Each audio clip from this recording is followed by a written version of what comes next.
I walked out and someone said to me, one of my mentors said to me, you have to learn to separate the personality from the information that they're giving. And I said, no, I don't. Like, he's giving me all the information in his personality.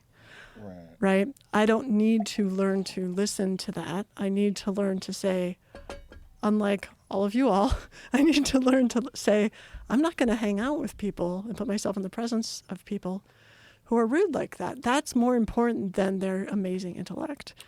And I somehow we got to a place culturally where we think you can be really mean or dismissive or rude and arrogant, and that's fine because you're winning. And I feel like a better world would acknowledge that what's more important is love, which is this connection where you actually acknowledge there's someone else there, even if you think they're an asshole. And I just kind of walked out of that. Well, it has to be balanced.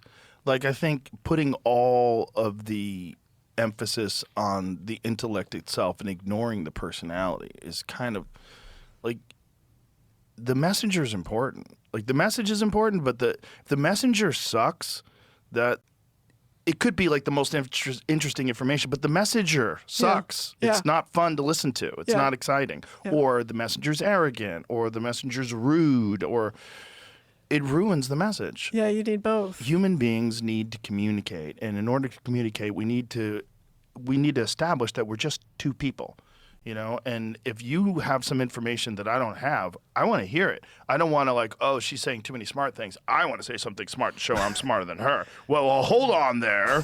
There's a lot of that. And that's a lot of that in academia, because that is their entire identity. It's a chess game. And, I think that's going to exist whenever there's ego, whenever there's the human dynamics of these bizarre creatures that we are. We're territorial apes with weapons, and we're always establishing some kind of dominance, whether it's intellectual dominance or wealth dominance or social hierarchy dominance. Like, people love that stuff. They love it.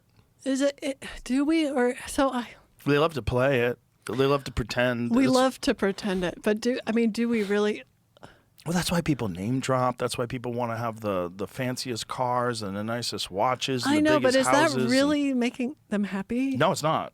So No. I don't know that people love it. I think people do it because they think it's going to make them happy, but I don't think they love it. Yeah, there's something to that. So it's like I guess if we see it as there's this big problem, which is that I call this the human problem.